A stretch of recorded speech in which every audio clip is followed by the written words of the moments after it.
Bonjour à tous, je vous souhaite la bienvenue dans ce nouvel épisode, l'épisode 26 de mon défi de développement personnel. Donc je suis Marion Allègre, interne en médecine générale et aussi coach en développement personnel. Et donc aujourd'hui, je vais vous présenter comment guérir de la blessure de rejet. Alors on va voir un petit peu en quoi consiste la blessure du rejet. Je vais aussi vous expliquer pourquoi est-ce que j'ai fait le choix de commencer ce parcours plus spécifique sur les blessures de l'âme. Pourquoi est-ce qu'on commence par la blessure du rejet? Et puis ensuite on va voir un petit peu quels sont les éléments qui peuvent nous amener à guérir cette blessure. Alors, en premier, pourquoi est-ce qu'on parle du rejet en premier dans toutes les blessures? C'est parce que, en fait, la blessure du rejet, c'est vraiment la blessure fondamentale. Donc, c'est en fait le fait de se rejeter soi-même pour être accepté du groupe. Donc, c'est un petit peu, c'est une blessure, on va dire, classique, dans le sens, tout le monde peut vivre du rejet, en fait. Le fait de se sentir rejeté d'un groupe, c'est jamais agréable, et on peut être amené à, bien sûr, dans la société, faire des choses, se comporter d'une certaine manière, par peur en fait d'être rejeté. C'est humain. Et dans le livre là de Louise Bourbeau, donc elle aussi elle parle du rejet en premier. Et donc la personne qui est atteinte plus spécifiquement de la blessure du rejet, elle va adopter un masque du fuyant. Alors, donc elle détaille en fait dans le livre, elle détaille en fait les manifestations physiques en fait de chaque blessure.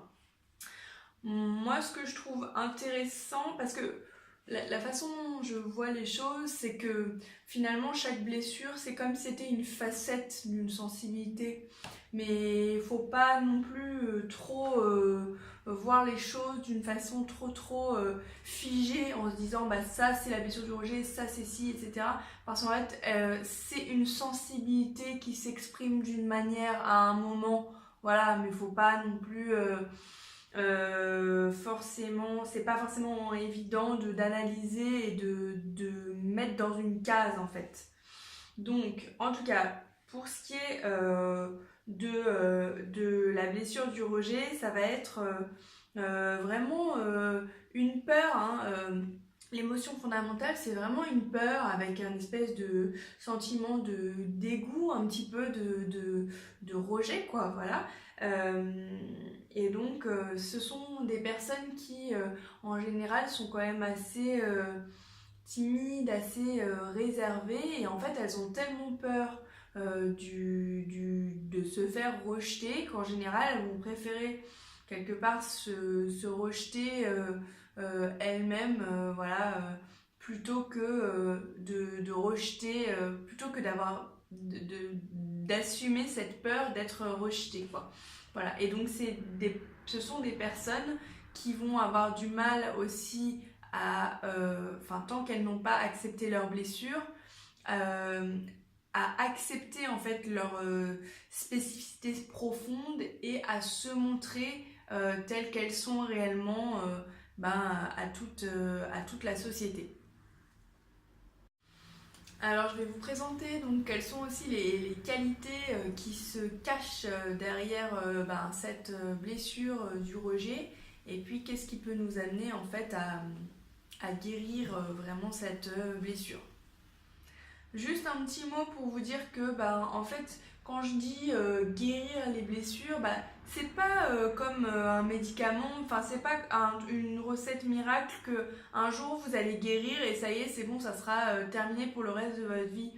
C'est pas vraiment ça, c'est le fait de comprendre qu'en fait c'est une sensibilité qui fait partie de vous, et que quelque part si vous y prêtez pas attention, ça va il y a forcément d'autres moments où ça va se manifester.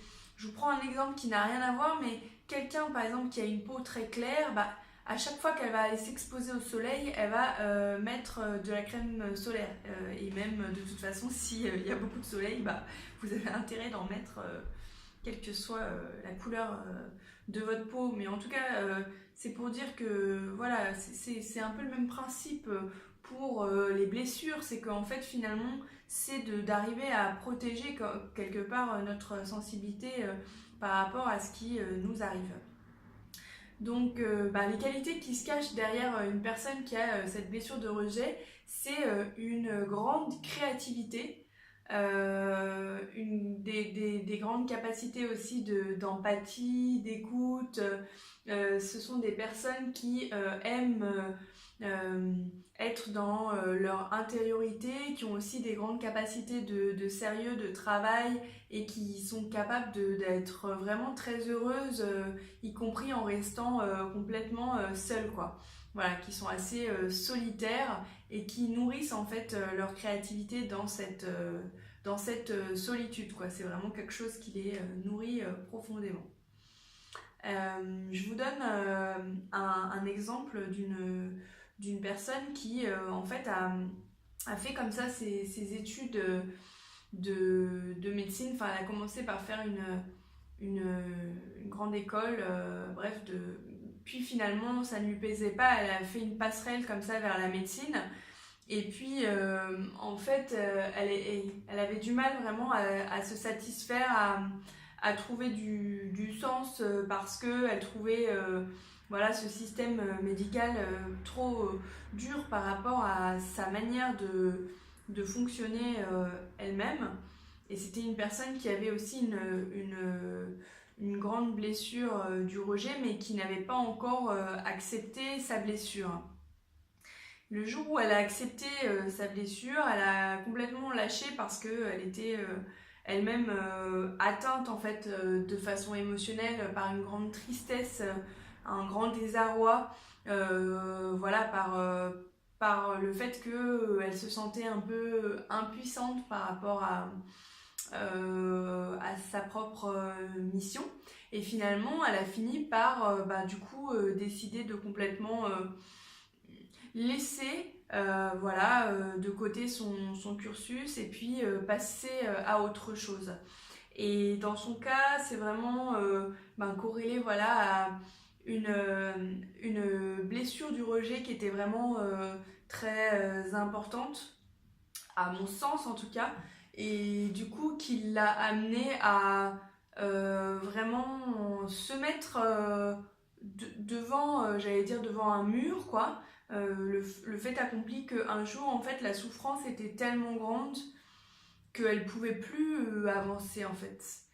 Elle ne pouvait plus, et la seule chose qu'elle pouvait vraiment faire à ce point-là, c'était de s'accepter elle-même telle qu'elle était et d'apprendre à s'aimer. Et du coup, ça a été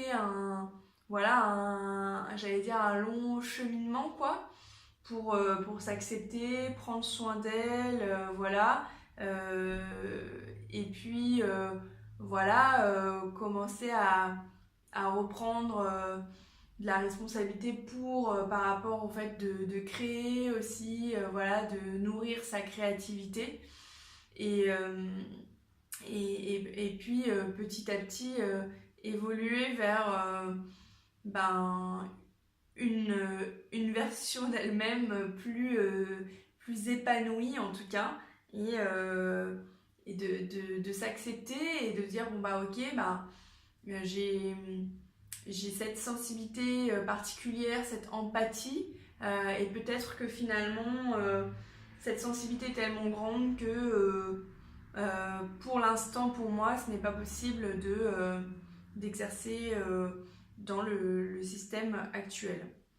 Après, comme je vous montrais dans l'épisode numéro 23, je pense, bon, en tout cas celui où je vous ai fait le schéma du coaching, on ne sait pas exactement où en est une personne à un certain point, c'est-à-dire que peut-être que pour l'instant elle a fui la situation et peut-être que c'était le comportement qui lui allait à ce moment-là et peut-être que plus tard elle y reviendra, ça on ne sait pas.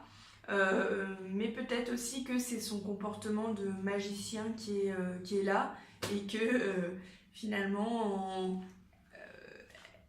elle chemine vers la meilleure version d'elle-même. En tout cas ça c'est la suite qui nous le dira. En tout cas voilà, la clé pour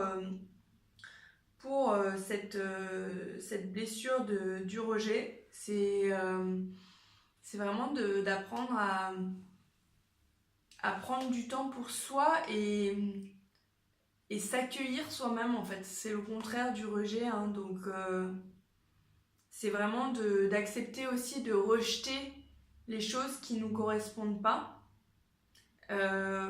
pour soi en fait, pour arrêter de se rejeter soi-même. Voilà, donc cette vidéo est à présent terminée. Donc n'hésitez pas à poster en commentaire si c'est une blessure qui vous touche et si elle vous touche, de quelle manière exactement. Où est-ce que vous sentez du rejet particulièrement? Est-ce que c'est plutôt par rapport à votre famille, un membre en particulier? Est-ce que c'est plutôt dans votre travail? Voilà. Et puis si aussi vous avez d'autres éléments à partager sur la guérison, n'hésitez pas, hein, c'est un espace ouvert et plus on peut échanger et plus ça crée une dynamique pour évoluer. Donc je serais vraiment ravie de vous lire en commentaire. Et bien écoutez, j'étais ravie en tout cas de vous partager ces éléments. Je suis ravie de faire ce cheminement avec vous. Abonnez-vous à la chaîne pour recevoir les nouvelles vidéos. Recevez aussi le livre gratuitement en cliquant sur le lien juste en dessous. Et puis comme ça permettra de continuer ce chemin ensemble. Et bien je vous remercie infiniment d'avoir regardé cet épisode 26 vidéo. Et puis je vous dis à très bientôt pour un prochain épisode. Ciao ciao les amis.